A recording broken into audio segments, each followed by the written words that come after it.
With Season 3 of Star Wars Rebels on the horizon, I thought it'd be a perfect time to go back and rewatch the series start to finish and take a retrospective look at what we have so far and where the series came from. So on this video, I will give you my review of Star Wars Rebels Season 1.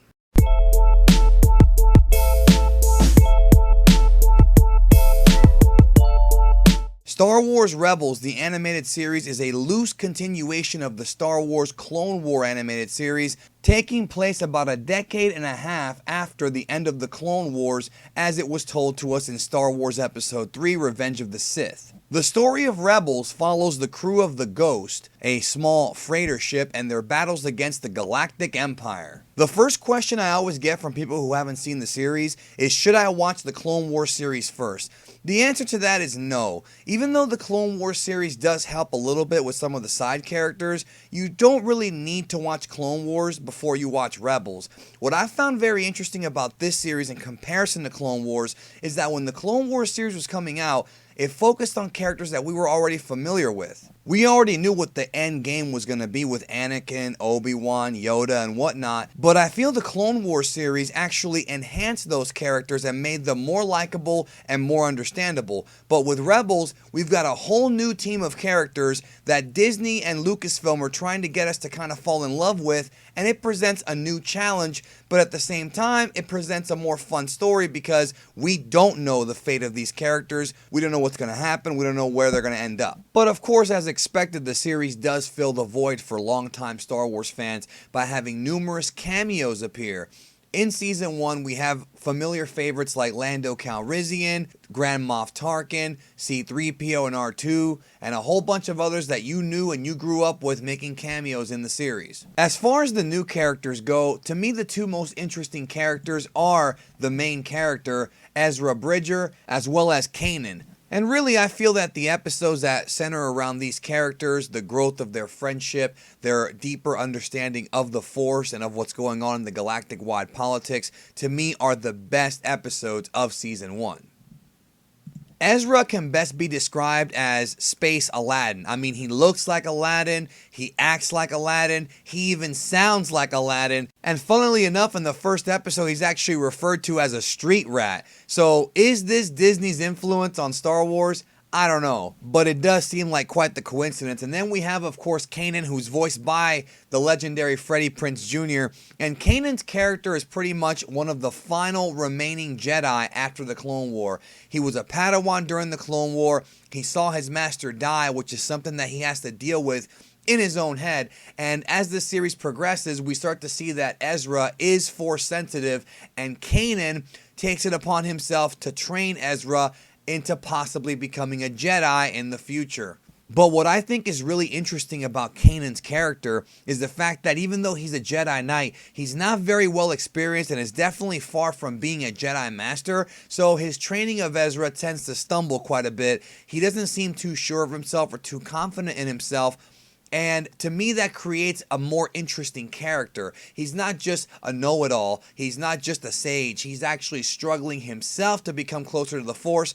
And he trains Ezra because he knows that the Jedi are an extremely low number at this point of the Star Wars saga. So he knows that every little bit counts. And because Ezra does have an untapped potential, the Rebels need every ally they possibly could find in this impossible battle against the Empire. With Ezra's character, there are some similarities between Ezra, Rey, and Luke from the films. Ezra's quest is to find out the fate of his parents, which becomes an overarching theme in Season 1 but doesn't really get resolved until Season 2. A lot of the familiar archetypes from the Star Wars films are prevalent in Star Wars Rebels. We've got the Jedi who's struggling to figure out himself and find himself.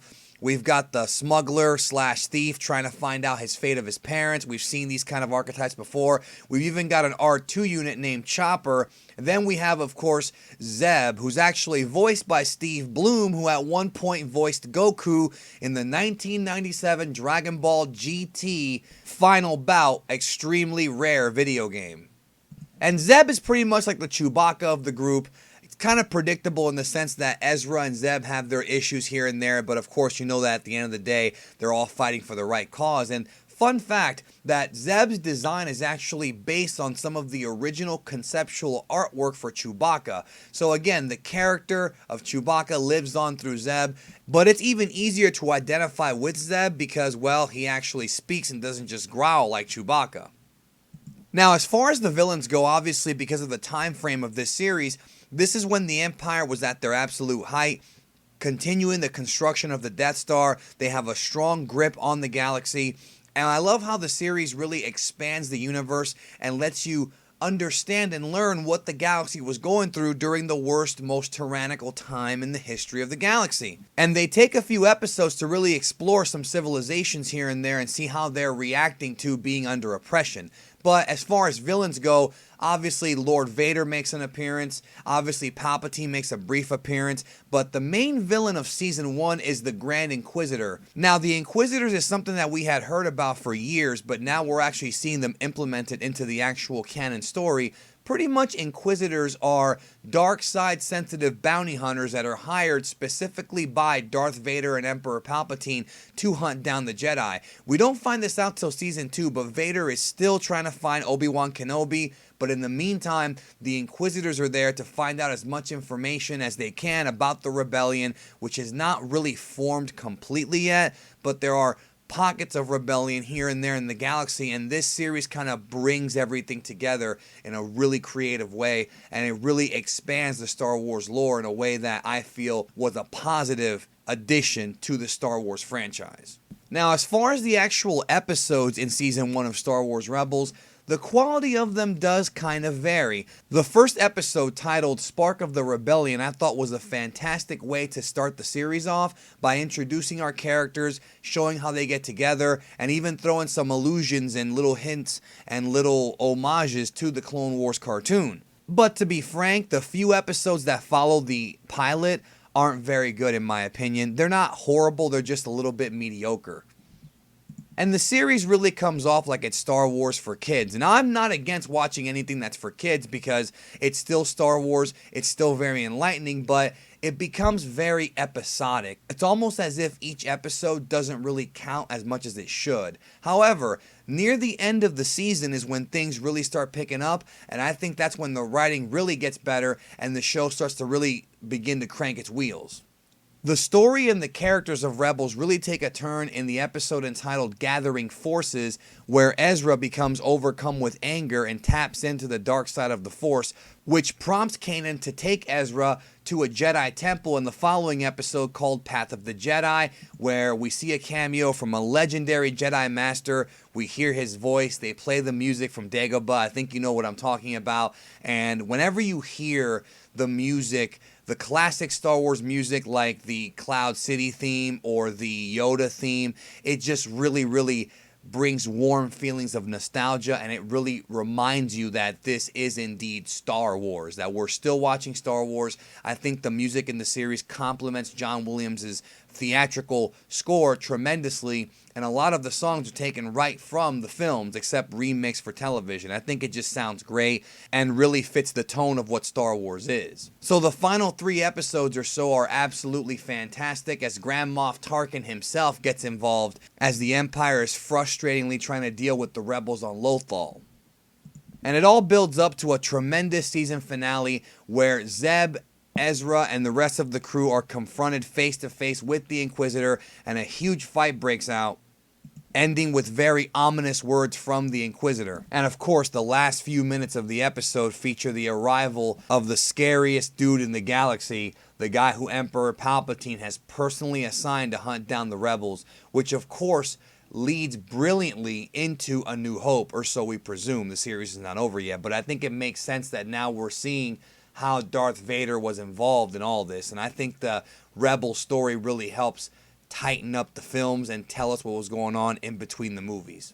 So if you're a fan of Star Wars, you definitely have to check out Star Wars Rebels.